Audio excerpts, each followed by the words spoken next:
하나님 말씀은 여호수아 4장 1절부터 7절 그리고 마지막 24절까지입니다. 여호수아서 4장 1절부터 7절 그리고 마지막 24절.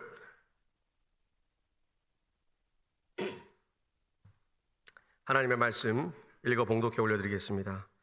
그 모든 백성이 요단을 건너가기를 마침에 여호와께서 여호수아에게 말씀하여 이르시되 백성의 각 지파에 한 사람씩 12사람을 택하고 그들에게 명령하여 이르기를 요단 가운데 제사장들의 발이 굳게 선 그곳에서 돌 12를 택하여 그것을 가져다가 오늘 밤 너희가 유숙할 그곳에 두게 하라 하시니라. 여호수아가 이스라엘 자손 중에서 각 지파에 한 사람씩 준비한 그 12사람을 불러 그들에게 이르되 요단 가운데로 들어가 너희 하나님 여호와의 궤 앞으로 가서 이스라엘 자손들의 지파 수대로 각기 돌 한 개씩 가져다가 어깨에 매라. 이것이 너희 중에 표징이 되리라. 후일에 너희 자손들이 물어 이르되 이 돌들은 무슨 뜻이냐 하거든 그들에게 이르기를 요단물이 여호와의 언약궤 앞에서 끊어졌나니 곧 언약궤가 요단을 건널 때에 요단물이 끊어졌으므로 이 돌들이 이스라엘 자손에게 영원히 기념이 되리라 하라 하니라. 24절입니다.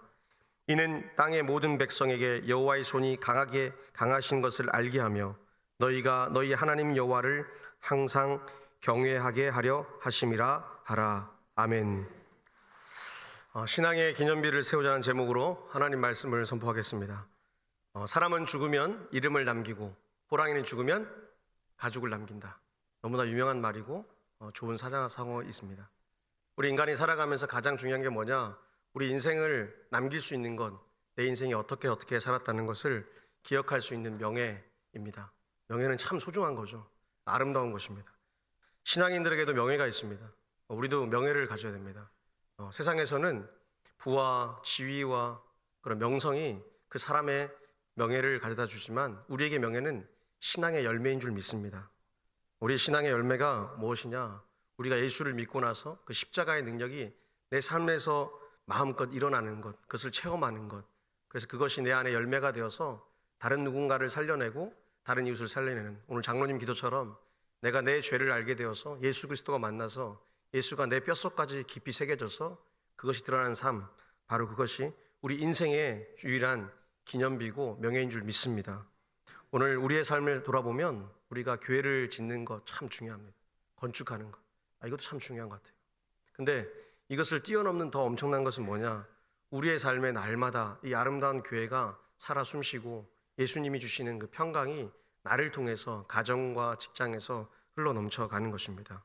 그리고 나서 뭘 해야 되냐? 우리의 다음 세대까지 이렇게 딱 이어가면 너무나 아름다울 것 같아요. 할렐루야. 네, 그게 우리의 삶이 되었으면 좋겠습니다. 오늘 마지막 절이 24절인데요. 우리 한번 같이 읽겠습니다. 24절. 이는 땅의 모든 백성에게 여호와의 손이 강하신 것을 알게 하며 너희가 너희 하나님 여호와를 항상 경외하게 하려 하심이라 하라. 아멘. 너무 좋은 구절이죠. 여호와의 손이 강하다라는 겁니다. 그걸 알게 하라는 겁니다. 세상이 너희를 통해서, 우리를 통해서, 동부교회를 통해서 하나님이 얼마나 전능하신지를 알게 하라는 거예요. 그리고 그것을 어떻게 이룰 수 있는가? 하나님을 경외하면 된답니다. 할렐루야. 하나님을 경외하면 하나님께서 일하신다는 겁니다. 오늘 그 하나님께서 우리를 통해 일하시는 겁니다. 우리 신앙의 본질이 무엇입니까? 우리가 믿는 것, 하나님이죠. 그 하나님을 믿는 것. 그 하나님을 믿기 때문에 우리가 하나님을 두려워하고 사랑하고 그 삶을 살아가는 겁니다. 잠언의 기자가 이렇게 말합니다. 세상에 아무리 많은 지식과 지혜가 있다 할지라도 하나님을 경외하지 아니하면 그 사람은 지혜가 없다라고 얘기하는 겁니다.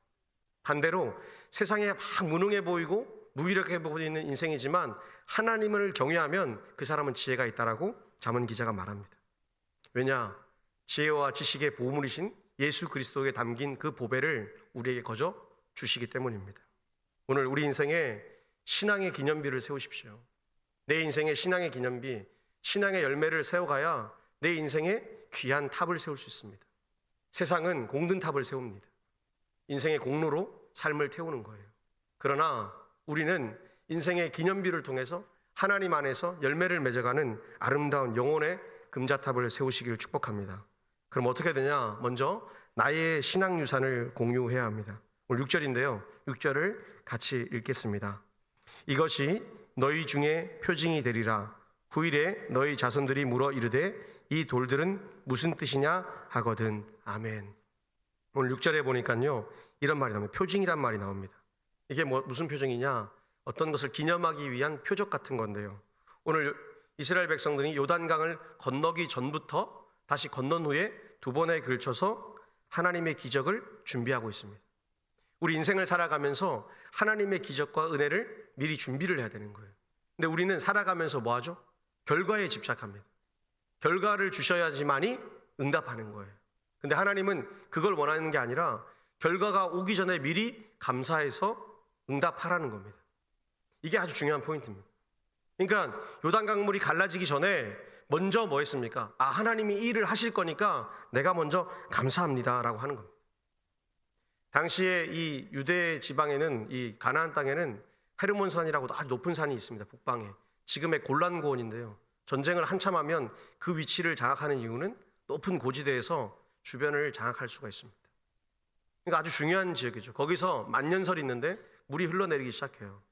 그 물이 언제 흐르냐? 우기가 되면 비와 함께 섞여서 내려옵니다.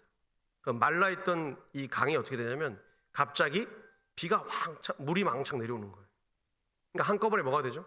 물이 막 범람을 하기 시작해요. 근데 그 물이 딱 제사장이 발을 대는 순간 멈췄습니다. 할렐루야. 기적 같은 일을 경험한 거예요. 근데 오늘 하나님은 그 일을 경험하기 전에 돌을 먼저 가져와서 준비하라는 겁니다. 그러니까 믿음이 없이는 기적을 경험할 수가 없는 거예요. 믿음이 없이는 예배자로서 살아갈 수가 없는 거예요. 신앙을 있다는 것은, 신앙을 가지고 산다는 것은 내가 하나님을 믿는 믿음을 가지고 기적을 소망한다는 거예요.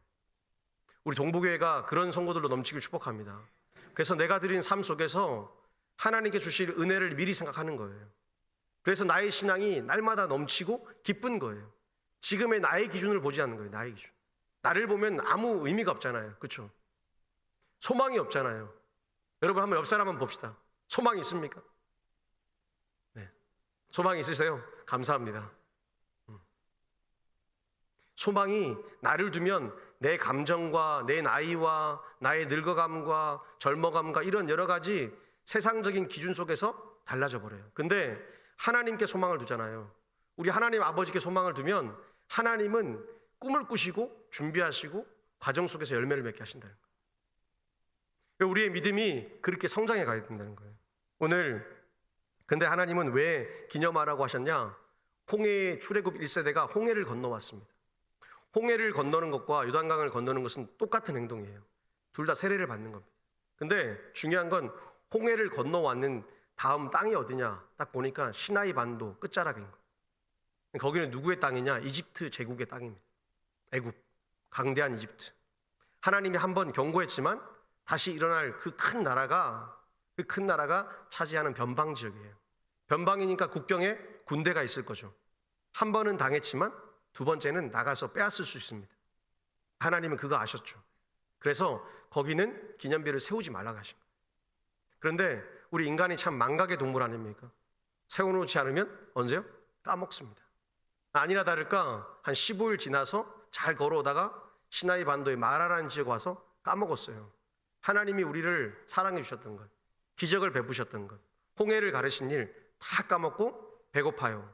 뭘 주세요? 하나님께 욕하고 짜증내기 시작합니다. 우리랑 참 비슷하지 않습니까? 그렇죠? 은혜를 다 까먹고 며칠 지나서 사라지는 거예요. 우리의 삶을 한번 잘 생각해 보세요. 우리의 삶에서 하나님이 주신 말씀대로 하나님 주신 은혜를 얼마나 생각하는가? 아니면 내가 다른 세상의 기준 속에서 세상 사람들이 말하는 걸 듣고 판단하는가? 오늘 어떤 민족이 역사를 기억하지 않으면 사라지는 거예요. 여러분, 우리나라에 뿐만 아니라 주변에 많은 나라들이 동북아시아, 동아시아의 나라가 많았지 않습니까? 근데 언어가 사라지고 문화가 사라지고 기억이 사라진 민족은 사라져버립니다.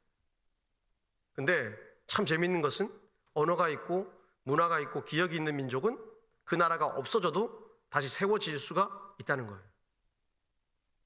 대표적인 게 이스라엘 아닙니까? 교회도 마찬가지예요. 교회가 다 무너져가고 다 망한 것 같은데 그 교회 가운데, 그 지역교회 가운데 함께 할 수 있는 은혜가 있고 그들이 신앙으로 똘똘 뭉쳤던 삶의 족적이 있으면 그 흔적 속에서 다시 일어날 수 있다는 겁니다.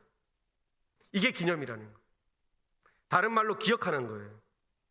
우리 동부교회가 그런 교회가 되길 축복합니다. 신앙으로 많은 받았던 것들, 내 삶 속에서 이 공간에서 교회를 세웠고 그리고 다시 내 삶 속에서 내 가정을 세워가는 그 삶 속에서 하나님이 역사하실 것을 바라보길 원합니다. 그 하나님이 지금 우리를 향해 불붙는 성령으로 말씀하세요. 너희들이 참된 예배자가 되어서 하나님을 바라보면 기적이 일어날 줄 믿습니다. 그 기적을 원하시는 거예요. 오늘 우리의 인생에 살아간 날 동안에 얼마나 많은 신앙의 추억이 있습니까? 오늘 2번이나 하나님이 체크하고 계세요. 하기 전에, 하고 나서. 왜 그렇게 하셨냐? 한 번은 하기 전에 너희 믿음을 보는 거예요. 야, 너 믿음 있어? 보시는 거예요. 진짜 해볼 수 있어? 물어보는 거예요. 그리고 하고 나서 잘했다고 칭찬하시면서 뭐 하는 거예요? 하나님을 드러내는 그 전능하심을 온 세상을 향해서 선포하게 하시는 거예요. 할렐루야. 우리 하나님 그런 분이세요. 우리가 드러나면, 우리가 자랑되면 하나님도 자랑이 되는 거예요. 할렐루야. 할렐루야. 여러분이 잘 돼서, 여러분의 자녀들이 잘 돼서 믿음으로 승리하여서 세상에 살면 하나님이 기쁘신 거예요. 왜? 그럴 때 하나님을 잊어버리지 않잖아요. 그런데 우리가 요즘 왜 잊어버립니까? 우리의 부모 세대가 그렇게 마룻바닥에서 기도하고 눈물 흘리는 걸 저희는 보았어요. 그런데 그것을 까먹었어요. 왜 까먹었냐? 부모 세대가 원하는 그 기도의 제목 속에 하나님 나라가 많이 빠져 있던 거예요. 하나님 나라가 빠지고 세상의 나라에서 승승장구하는 것만 있는 거예요. 그러니 하나님께서 그 눈물 보시고 일으켜는 주셨는데 그것이 옥석이 되도록 내두지 않으신 거예요. 오늘 우리가 다시 한번 하나님 앞에 서기를 원합니다. 그리고 하나님께 간절히 소망하길 바랍니다. 하나님, 내가 그동안 기도하는 것 가운데, 예배하는 것 가운데, 내 삶의 태도 가운데 뭔가 잘못된 것이 있다면 하나님 용서하시고 다시 나를 도와주십시오라고 기도해야 될 줄 믿습니다. 오늘 우리가 신앙의 이 기념비를 세우는 순간 하나님께서 함께 하신다는 거예요. 오늘 여기서 나오는 단어 중에 경외라는 단어가 등장합니다. 두렵고 떨리는 마음, 자주 쓰는 단어 아니겠습니까? 하나님을 두려워해야 되는 것. 우리가 죄에 빠지지 않으려면 하나님을 두려워해야 돼요. 그러나 그 하나님은 죄에 빠진 자가 회개해서 오면 마음껏 사랑해 주십니다. 그래서 우리 하나님은 지금도 양손에 한쪽은 손을 내밀어서 우리를 잡아주는 사랑의 손이 있고 한 손으로 뭐 하세요? 계속 우리를 다가치시는 거예요. 부모도 마찬가지예요. 좋은 부모는 사랑만 주지 않습니다. 채찍을 줘요. 그래야 자녀가 바르게 자라요. 채찍이 없는 자녀 바르게 못 큽니다. 반대로 채찍만 많은 자녀 심각해집니다. 그렇죠. 사랑이 있어야 돼요. 오늘 하나님이 그걸 원하시는 거예요. 우리의 삶 속에서 하나님이 하신 일을 세상에 알기를 원하는 거예요. 두렵고 크고 넓으신 하나님만 기억하는 게 아니라 사랑이 많으신 하나님을 기억하라는 겁니다. 우리는 영혼에 깃대어 사는 사람들입니다. 그래서 사도 바울이 고린도서 4장 18절 4장에서 5장까지 이어지는 말씀에서 뭐라고 얘기하냐면요, 우리가 눈에 보이는 것에 집중하지 말라 그래요. 눈에 보이지 않는 것에 그것을 바라보며 살아라는 거예요. 눈에 보이지 않는 것을 바라보며 살 때 우리의 삶이 풍성해진다는 거예요. 고린도서에 이것을 이어나서 멈추지 않는 것이 뭡니까? 우리의 모든 삶이 전 인격적으로 하나님 나라를 위해 살아라는 거예요. 사도 바울도 돈을 좋아했습니다. 그래서 고린도서 8장에 뭐죠? 이것을 이해한 다음에 돈에 대해서 얘기를 하는 겁니다. 헌금을 어떻게 해라 라고 얘기를 하는 겁니다. 우리의 신앙이 하나님께서 우리를 구원하셨어요. 우리를 구원했는데 우리가 세상에서 저 낮게 천하게 비참하게 살기를 원하지 않으세요. 하나님은 우리가 당당히 살기를 원하세요. 물질 앞에서도 세상 앞에서도 힘있게 살기를 원하세요. 그래서 하나님은 우리를 낮춰보지 않으십니다. 끝까지 우리를 영혼에 깃댄 삶으로 당당히 살 수 있도록 도와주신다는 겁니다. 여러분 한번 살아온 삶을 한번 생각해 보세요. 과거보다 지금이 나아졌습니까? 한번 손 한번 들어볼까요? 이렇게 자, 얼굴을 한번 보겠습니다. 과거보다 지금이 나아지셨죠? 네, 나아지셨네요. 이제 입을 좀 떼시네요. 나아지셨잖아요. 그죠? 얼마나 좋아졌습니까? 대한민국이 잘 되는 이유는 저는 한국교회 때문이라고 봐요. 하나님이 우리를 얼마나 사랑하세요. 아까 우리 장로님 그러시더라고요. 양쪽에 너무나 극단적인 게 아니라 하나님을 바라보는 진리를 붙들면, 그죠? 진리를 붙잡는 교인들만 있으면 대한민국은 승승장구할 겁니다. 왜? 우리를 통하여 세계 선교를 감당해야 돼요. 우리를 통하여 북한 선교를 감당해야 돼요. 우리를 통하여 지역 교회마다, 농어촌 교회마다 살아갈 힘을 줘야 되는 겁니다. 저는 여러분 동북이가 그랬으면 좋겠어요. 할렐루야. 그래서 넉넉히 감당하길 원해요. 지금은 우리가 보기에 소망이 없고 초라해 보이고 힘들어 보이는 게 아니라 지금 우리가 꿈을 꾸고 내 남은 인생을 걸고 기도하고 준비하면 가능하다. 목사님, 저는 이제 그냥 이런 말 하지 마세요. 저는 이제 그냥이 아니에요. 안 끝났어요. 하나님이 부르시기 전까지 끊임없이 기도하십시오. 제가 지난번에 얘기했지 않습니까? 나에게 주어진 것 가지고 온전히 열심히 봉사하고 살라고. 내가 없는 걸 달라는 게 아니지 않습니까? 하나님은 부유하셔서 없는 거 달라지 않아요. 여러분 있는 것을 잘 쓰라는 겁니다. 오늘 우리 2부 때 이렇게 나와서 찬양하니까 앞에서 제가 좀 싱글벙글했습니다. 마음이 너무 좋은 거예요. 그렇지 않습니까? 네. 오셔서 다른 소리 할 필요 없이 하나님 찬양하려고 이렇게 딱 와서 앉으면 너무 좋지 않습니까?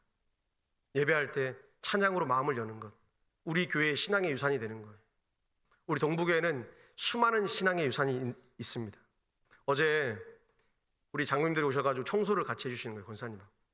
그래서 일찍 오셔가지고 청소도 하시고 본인들이 모여서 교제하시는 거예요. 너무나 아름답더라고요. 마음이 이렇게 붕 뜨더라고요. 야, 정말 살아있다. 우리 청년들이 그랬으면 좋겠습니다. 저 위에 앉아있는 청년들이 자주 모여서 기도하고 놀기도 놀고 그랬으면 좋겠어요. 교회에서 놀았으면 좋겠어요. 네. 교회에서 마음껏 놀았으면 좋겠어요. 네. 할렐루야. 교회에서 논다고 뭐라 안 하실 거죠? 네. 교회에서 놀게 해주세요. 영화도 교회에서 보고 예배도 드리고 쉬기도 하고 세상 노래도 불러요.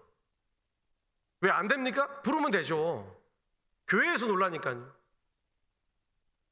세상에 나가서 교회를 안 오는 게 문제 아닙니까? 하나님이 어떤 노래를 통해서 사랑하십니까?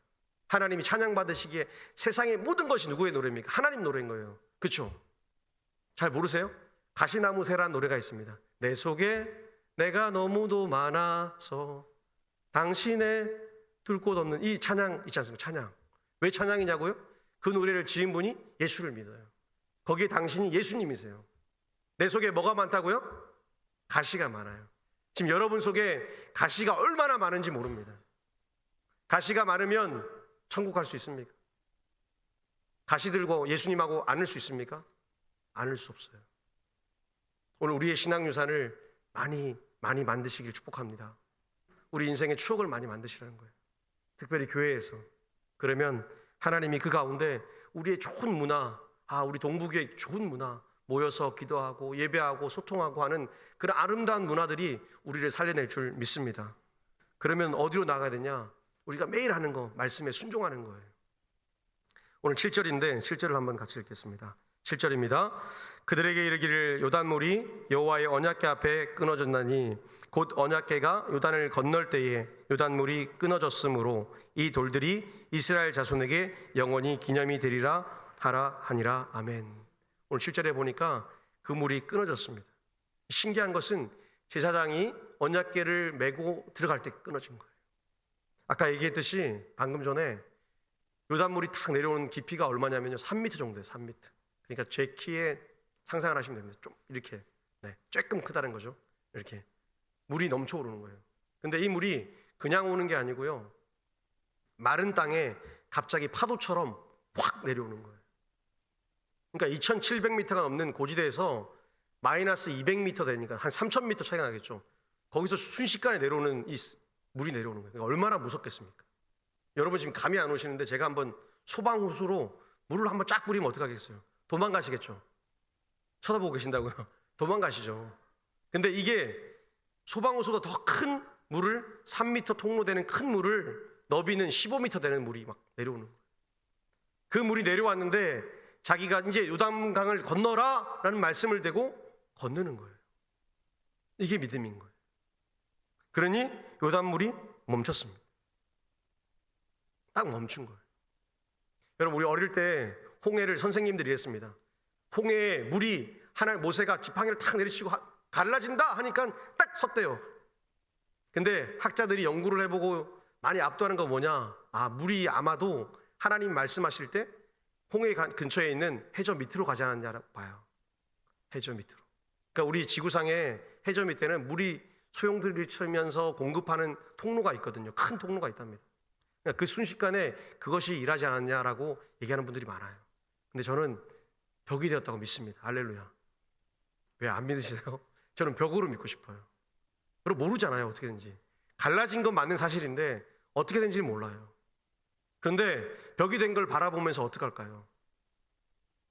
하나님을 믿는 믿음의 사람들은 마른 땅을 멋있게 걸어가는데, 하나님을 믿지 않는 애굽 병사와 그것을 바라보는 사람들은 그 물속에 담겨 있는 겁니다.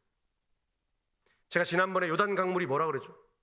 네, 죄가 담겨 있는 곳, 죄를 씻어내는 곳, 나의 죄가 씻어지는 그곳에서 그 벽을 바라보면서 하나님이 주신 말씀을 들고 나가는 거예요. 그럼 우리가 그런 삶을 사는 거예요. 하나님 말씀대로 순종한다는 게 우리의 죄를 다 뒤로하고 씻어내고 하나님 말씀을 믿고 나아가는 거예요. 여러분이 한 번에 드리는 예배, 이 삶의 예배, 그리고 나가서 6일 동안 드리는 예배, 그리고 새벽에 드리는 기도, 매일매일의 내 말씀이 내 삶을 매일매일 돌적이처럼 돌아야 되는 겁니다. 그래서 우리가 말씀을 묵상해야 돼요. 여러분, 하나님 말씀 사랑한다는 거는 하나님 말씀을 많이 읽는 것도 중요하지만 매일매일 읽어보고 묵상하면서 나에게 무슨 말씀을 하시지? 경험해 보는 겁니다. 이게 우리가 말하는 하나님을 체험하는 거예요. 하나님이 들어오셔서 역사하는 것도 있겠지만 그걸 더 뛰어넘는 것은 하나님 말씀을 믿는 거예요. 그래서 사도 바울이 그러잖아요. 보이지 아니하는 그 세계를 바라보는 힘은 하나님 말씀에 있다는 거예요. 오늘 우리 사랑하는 모든 성도들 심령에 하나님 말씀이 알알이 박히기를 축복합니다. 그래서 우리를 일으키기 원합니다. 우리를 무너지게 하는 게 아니에요. 우리의 삶을 승리하게 하실 줄 믿습니다. 오늘 우리가 순종하는 게 뭐죠? 말씀 앞에 순종하는 것, 지금 나와서 순종하는 것. 제가 지난주에 1부 때 여러분 요렇게 앉아주십시오 했더니 정말 신기하게 오늘 1부 때 단 1도 안 보태고 요 앞에 다 이렇게 앉아 있는 거예요. 보신 분은 계실 거예요. 제가 오늘 너무 감사해서 차마 어리잖아요. 제가 예쁘다 그럴 수도 없고 칭찬만 했습니다. 너무 예쁘신 거예요. 제가 이랬습니다. 이 어린 목사의 말도 순종해 주는데 하나님 말씀, 살아계신 하나님 말씀을 순종하면 여러분의 삶에 얼마나 큰 축복이 임할지 기대가 됩니다. 할렐루야. 오늘 우리의 삶이 그럴 줄 믿습니다. 우리가 그런 삶을 살아가는 아름다운 사람들입니다. 오늘 제가 처음 청빙설교 왔을 때 기억했던 말씀, 누가 택했는지 몰라도 너무나 귀한 말씀을 잘 택하셨어요. 마태복음 6장에 뭐죠? 그런즉 너희는 그의 나라와 그의 의를 구하라. 이게 우리 인생의 목표인 거예요. 제가 이 말씀을 받고 동북교회는 이런 교회구나, 그의 나라와 그의 의를 구하는 교회구나, 세상의 의도 아니고 세상의 물질도 아닌 그의 나라와 그의 의를 구할 수 있는 교회, 그런 성도라면 이 시대를 반드시 뒤집어 엎어서 새로운 세대를 만들 수 있다 생각하는 거예요. 여러분, 그런 믿음이 있는 거예요. 이건 나이도 문제 아니에요. 젊다고 혈기 있는 게 문제가 아니에요. 믿음의 문제인 거예요. 우리의 믿음으로 돌파될 줄 믿습니다. 우리가 그 삶을 살 때 예수님이 뭐라 했냐면 그 다음에 얼마나 멋진 장면이 일어납니까? 마태복음 7장부터 이제 예수님께서 기적을 베푸시기 시작해요. 7장, 8장, 9장에 이르러서 어마어마한 기적이 일어납니다. 10가지의 축복이 일어나죠. 병자가 고침받고 가난한 자가 배부르게 되고 내 인생의 우울한 것이 사라지는 거예요. 그 역사가 일어나는 거예요. 그 전제적 조건이 뭐냐? 바로 그런즉 너희는 그의 나라와 그의 의를 구하랍니다. 이게 하나님 뜻인 거예요. 오늘 이 시대에 한국교회가 얼마나 어렵습니까? 그렇죠?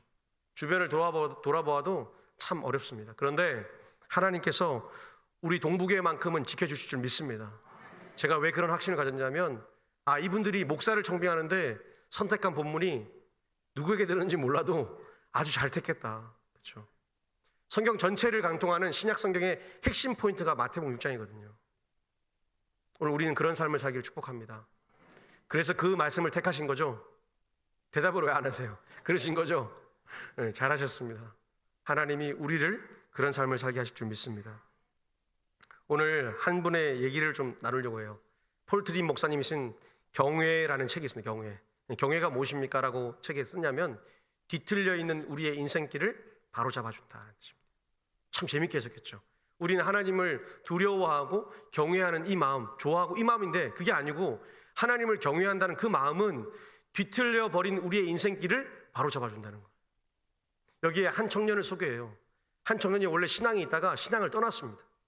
세상을 막 도는 거예요. 근데 인생이 풀리지가 않아요. 삶이 열리지가 않는 거예요. 그래서 목사님하고 예배드리고 기도하다가 어떻게 결단했냐? 이제 제가 아침마다 기도하겠습니다 한 거예요. 그리고 기도하고 삶을 말씀 앞에 갖다 놓기 시작합니다. 흔히 우리가 말하는 말씀의 천착, 말씀에 탁 붙어있는 그 삶을 살기 시작하는 거예요. 근데 그의 인생이 변하지 않았습니다. 여전히 어렵고 여전히 불편하고 힘든 상황을 살아가는 거예요. 시간이 많이 흘렀습니다. 조금씩 가정에서 자신이 변해가는 거예요. 자신이 양보하고 변해가는 거예요. 그러다 어느 날 전화 한 통이 온 겁니다. 한 직장에서 좋은 대기업에서 당신을 스카우트하고 싶다라고 하는 겁니다. 우리가 좀 이해할 게 있는데 외국은 우리나라도 요즘 변해가고 있는데 우리는 항상 언제입니까? 3월 달, 그죠? 2월 말부터 사람을 뽑지 않습니까? 하반기 공모가 있습니다. 그러면 9월 달 이렇게 뽑는 우리는 일정한 기간에 뽑는 이게 일본식 스타일이에요. 근데 영미권, 유럽이나 이런 데는 어떻게 뽑냐면 내 정보를 인크루터 회사에 넣습니다. 그러면 거기서 적합한 일이 나오면 거기서 뭐 하죠? 전화를 줘서 채용하는 거예요. 그러니까 우리랑 채용 방식이 완전히 달라요. 완전히 달라요. 그래서 전화를 받고 나서 이 사람이 새로운 직장에서 일을 하게 되었습니다. 오늘 어쩌면 우리가 말씀의 안에 순종하고 있으면 하나님이 나를 책임지시는가 궁금할 때가 있어요. 저도 궁금할 때가 있어요. 근데 궁금할 필요가 없는 거예요. 내가 하나님 말씀을 믿고 말씀대로 살아가면 하나님이 일을 하시는 거예요. 한 분의 믿음 있는 부자를 좀 소개하고 싶어요. 참좋은 화장품의 김광석 회장님. 지금은 얼마나 잘 사는지 모르겠어요. 2010년도인가 제가 만났는데 간증하러 오셨는데 이렇게 봤습니다. 그분의 삶이 어떠냐면요, 그분은 항상 하나님 나라에 꽂혀 있습니다. 여러분, 한국에 군부대 가면 이렇게 교회 건물 밑에 기둥을 넣잖아요. 모퉁이 돌에. 거기 보면 소망교회가 참 많습니다. 아마 대한민국에 있는 군대의 건물 중에 군부대 교회들은 한 50% 이상은 소망교회 지었습니다. 더 되면 더 됐지 적지는 않습니다. 거기 보면 곽선희 목사님 이름이 크게 있더라고요. 저도 군인 생활 좀 했지 않습니까? 돌아다녀 보면 그렇게 있더라고요. 근데 거기 보면 중요한 게 뭐냐? 그분이 간증하러 왔을 때 그것을 자기가 헌물했다는 거예요. 헌물을 했다는 거예요. 이 사람의 꿈이 뭐였냐? 그의 인생의 꿈이 뭐냐? 하나님이 나에게 부자가 되게 하시면, 내 물질을 주시면 교회를 많이 짓겠습니다가 꿈이 된 거예요. 이분이 또 무슨 일을 했냐? 북한 선교회를 한 거예요. 북한 선교의 시작을 이 김광석 장로님의 헌물로 시작했습니다. 물론 그분이 100% 하진 않았어요. 시드머니를 된 거죠. 우리의 인생길 속에 우리가 부자 되고 싶잖아요. 나쁜 게 아니에요. 젊은 청년이 부자 되고 싶어요. 경제적 자유를 누리고 싶어요. 근데 그들의 삶의 목적이 뭐예요? 그냥 부자 되는 거예요. 그냥 돈만 많이 주면 끝이에요. 땡큐. 하나님하고 상관없습니다. 근데 하나님하고 상관 있는 부를 누리고 싶어요. 믿음의 부를 누리고 싶어요. 그러면 달라지기 시작하는 거예요. 돈을 규모 있게 쓰고 어디에 쓸 줄 알게 되는 거예요. 그리고 내 이름을 드러내지 않아요. 저도 몰랐습니다. 군부대 가면 곽선희 목사님이 그렇게 좋은 일을 많이 한 줄 알았어요. 근데 알고 봤더니 곽선희 목사님이 한 게 아닌 거예요. 우리 교회가 만약에 군부대 교회를 지어주면, 아프리카나 어디 아시아의 어디 산골에 교회를 지어주면 누구 이름이 나겠습니까? 저를 쳐다보시는데 제 이름이 나죠. 기분 나쁘세요? 제 이름이 나는 거예요. 저는 기분이 좋아요. 근데 사실 뭐죠? 이름이 나는 만큼 하나님께 부끄러운 거예요. 실제로 이 일을 감당한 건 누구죠? 이름 모를 누군 거예요. 그래서 그 사람이 더 소중하다는 겁니다. 오늘 우리의 인생에 무엇을 원하는가 한번 생각해 보십시오. 오늘 하나님이 오늘 24절에 중요한 말씀을 하는데 24절에 보니까 너희의 하나님 여호와를 항상 경외하게 하려 하심이라. 항상. 오늘 이 히브리 말이 뭐냐면 변함없이라는 뜻입니다. 변함없이. 쉽게 말하면 날마다가 아니고요, 변함없이. 날마다를 뛰어넘어서 변함없이. 그러니까 날마다 예수님께 예배드리고 새벽에 기도하고 이게 아니라 그걸 뛰어넘어서 365일 24시간 변함없이 하나님께 살아가라는 거예요. 할렐루야. 그 삶을 살면 하나님이 너를 세상 가운데 나를 드러낸 자로 축복하며 살게 하겠다는 겁니다. 이 축복을 누가 받습니까? 이스라엘 민족이 받는 거 아닙니까? 오늘도 우리가 살아가면서 생각해 보세요. 그들이 여호와라는 이름만 들으면 삶에서 굉장히 극도로 조심스러워져. 근데 우리는 하나님이 보고 계신다 이렇게 말하면 뭐죠? 씩 웃죠, 그죠? 믿음이 워낙 좋아가지고 야, 하나님 지금 안 보여 이렇게 하지 않습니까? 하나님이 지금 나를 집에서, 직장에서, 동네에서 보고 계신다 해도 지금 하나님 잠깐 쉬고 계실 거야. 우린 순간순간마다 하나님 은혜를 구하는데 실제 우리 삶은 그러지 못할 때가 있다는 겁니다. 오늘 우리의 삶이 어디로 가야 되냐? 변함없는 그 삶의 자리로 가야 될 줄 믿습니다. 이게 뭐냐? 우리의 현실 속에 뿌리를 단단히 내려야 된다는 겁니다. 유진 피터슨 목사님이 쓴 다윗 현실의 뿌리 박은 영성이라는 책이 있습니다. 옛날 책인데 참 좋습니다. 다윗의 이야기가 나와요. 다윗을 절대 칭찬하지 않아요. 다윗이 얼마나 나쁘고 악한 자인지 다 적나라하게 씁니다. 그런데 그가 잘한 게 있어요. 그게 뭐냐? 그가 어디를 가든 무엇을 하든 하나님을 위해서 일을 하기 시작하는 거예요. 전쟁터에 나가서도 누군가를 좋아해도 도망칠 때도 하나님만 생각하고 사는 거예요. 그러니 그의 삶 속에 하나님이 있으니 그 하나님이 그를 이끌어가는 거예요. 근데 오늘 우리 시대의 가장 큰 문제는 뭐냐? 그 하나님이 변함없이 내 심장 속에서 살아있느냐 이거죠. 오늘 이 예배드리는 이 순간에 지금 누구가 생각나십니까? 하나님이 생각나십니까? 하나님이 나에게 찾아오셔서 나를 아름답게 해주시고 이 땅을 살아가면서 나를 힘있게 해주실 그 하나님을 찬양해야 되는 겁니다. 근데 여러분은 다 그럴 수는 없잖아요. 저는 매일 직업이 뭡니까? 설교하는 겁니다. 목사가 이래서 참 좋습니다. 깨알 자랑을 해야 되겠어요. 목사는 일어나면 뭐죠? 어떻게 하든 설교를 해야 되니까, 그죠? 설교 준비만 머릿속에 있는 거예요. 텔레비전을 봐도요, 저 드라마에 저게 소재로 쓰일 수 있을까? 생각하는 거예요. 분석해, 분석. 드라마를 보는 게 아니에요. 저거 예하로 쓰면 참 좋겠다. 왜요? 하나님을 너무 사랑해서? 아니요. 제 직업이 그러니까. 천직이니까. 근데 여러분의 직업이 무엇입니까? 현실이에요, 현실. 직장이에요. 6일 동안 나가서 열심히 사셔야 돼요. 그때마다 내가 버는 돈을 통해서 뭐 할까? 내가 버는 가지고 내 가족을 먹여 살리는 것. 감사한 거죠. 그리고 이것이 쓰이는 곳에 하나님의 은혜가 있으면 좋겠다 생각하셔야 된다는 겁니다. 오늘 이게 유진 피터슨이 말하는 현실의 뿌리 박은 영성입니다. 내 하루하루의 삶이 축복이라고 말하고 그 삶을 온전히 살아내는 것입니다. 사랑하는 여러분, 세상에 얼마나 많은 것이 우리를 자꾸 세상으로 끌어들입니까? 그죠? 세상의 유혹, 세상의 기준, 얼마나 많이 우리 청년들에게 힘들게 해요. 그렇죠? 그래서 자신들의 기준을 계속 높은 대로 올린다는 거예요. 근데 사실 우리의 삶의 현실은 그렇지 못해요.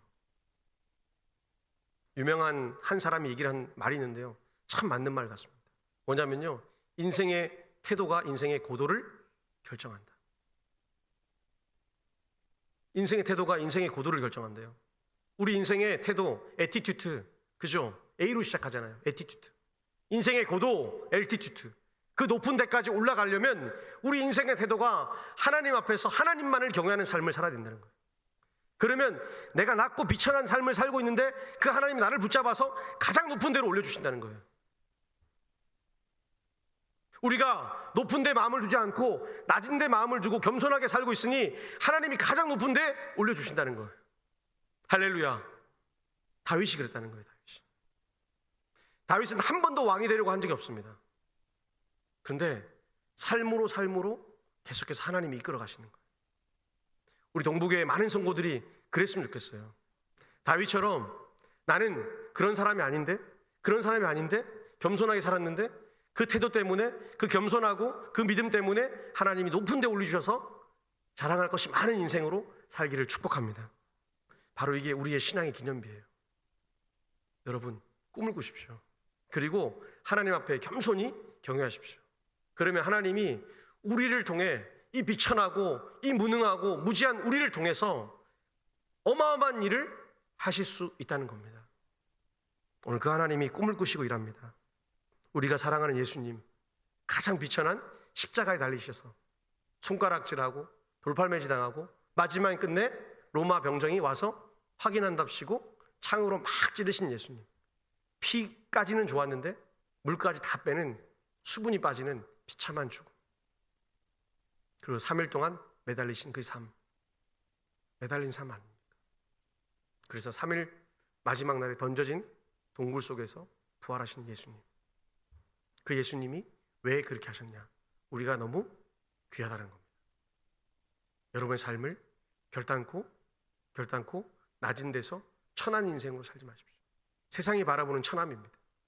우리는 오히려 하나님 앞에서 겸손히 낮아지셔서 하나님이 귀하게 쓰시고 복되게 쓰시는 여러분이 되시길 축복합니다.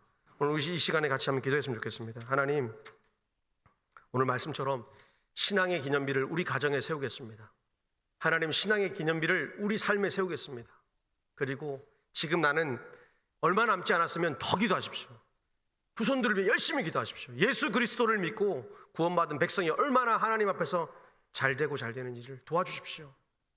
우리 마룻바닥에 영성이 있지 않습니까? 이 마룻바닥에서 어머니들이 기도했잖아요. 우리 자녀들 새끼는 굶지 않게 해주십시오. 오늘 그런 심정으로 우리 다 같이 한 2분 정도 통성같이 기도하겠습니다. 하나님 감사합니다. 은혜를 베풀어 주시옵소서. 우리 동부교회를 사랑해 주셔서 감사합니다. 내가 받은 은혜, 내가 받은 기적 같은 삶, 하나님 우리를 통해서, 우리의 삶을 통해서 일어나길 소망합니다. 하나님, 우리의 십자가의 능력을 사모합니다. 하나님, 오늘 말씀을 통해서 내 인생을 이 현실 속에서 뿌리박은 영성으로 날마다 세상의 염려와 영양의 걱정과 세상의 욕심이 아닌 하나님 나라의 욕심과 그 거룩한 욕망을 통해서 살기를 소망합니다. 하나님, 십자가의 능력을 나에게 허락해 주십시오. 은혜를 허락해 주십시오. 변함없는 믿음을 허락해 주십시오. 하나님 아버지, 청년의 때에 하나님을 알기 원합니다. 안 되는 인생이 아니라 되는 인생으로 축복해 주시고 살아가는 인생으로, 살아내의 인생으로, 은혜의 인생으로 살 수 있도록 도와주시옵소서. 하나님, 우리 동부교회를 부흥시켜 주십시오. 하나님, 살려주십시오. 하나님 아버지, 죽어가는 교회가 아니라 살아서 역사하는 교회가 되게 하시고 젊은이가 많은 교회가 되게 해주시고 하나님, 그래서 곳곳마다 살아 숨쉬는 교회가 되게 해주셔서 하나님 도와주시기 원합니다. 하나님, 우리 어르신들의 건강을 지켜주시고 그들의 삶 가운데서 하나님을 매일매일 만나 두려움 없는 인생, 하나님만 두려워하고 세상에 두려워지는 인생으로 살게 하여 주시옵소서. 오늘을 기대하기 원합니다. 하나님 감사합니다. 우리에게 주신 말씀을 통해서 하나님, 우리가 우리 가정의 신앙의 기념비를 세우길 원합니다. 매일매일의 기도와 삶으로 변함없으신 하나님, 우리를 사랑하시고 구원하시고 축복하실 그 하나님 아버지의 뜻대로 내 삶이 십자가에 붙어서, 말씀에 붙어서 온전한 은혜와 기적을 누리며 살아갈 수 있도록 도와주시옵소서. 나의 사랑하는 가족들, 가정들, 자녀들, 그 심령에 하나님의 은혜가 넘치길 원합니다. 그리고 하나님을 경외할 때에 믿음의 기념비를 우리 가정의 삶 속에서 세우기를 원합니다. 우리 동부교회가 그런 아름다운 교회가 되기를 도와주시옵소서. 감사하고 예수님의 이름으로 기도드립니다. 아멘.